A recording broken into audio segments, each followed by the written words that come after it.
પાદરાનો બચ્ચા જેટલો બુટલેગર, પાદરાનો રાજકીય બુટલેગર હિતેન્દ્ર રોહિત ફરી વખત પોલીસના કબજે।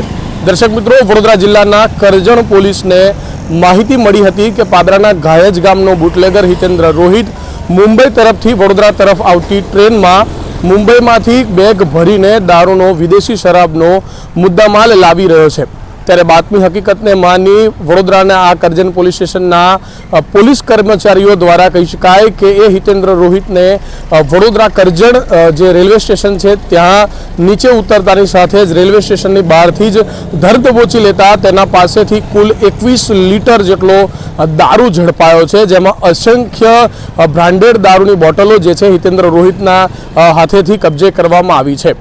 મહત્વની બાબત છે કે અત્રે ઉલ્લેખનીય બાબત એ પણ છે કે સતત હિતેન્દ્ર રોહિત જે છે એ દિલ્હી તેમજ મુંબઈથી વારંવાર બેગ ભરીને વિદેશી શરાબ ગુજરાતમાં લાવી રહ્યો છે। ત્યારે રેલવે પોલીસના કામગીરી ઉપર અનેક સવાલ ઊભા થઈ રહ્યા છે। રેલવે પોલીસ સ્ટેશનથી બહાર નીકળતી વખતે સ્થાનિક પોલીસ હિતેન્દ્ર રોહિતને જોઈને પકડે છે, તો રેલવે પોલીસ શું ત્યાં શું કામ કરી રહી છે? અનેક સવાલો રેલવે પોલીસ પર પણ હાલ થઈ રહ્યા છે। ત્યારે પાદરા તાલુકાનો રાજકીય બચ્ચા જેટલો બુટલેગર હિતેન્દ્ર રોહિત હાર કરજણ પોલીસ સ્ટેશનમાં જેલને સવાલે છે।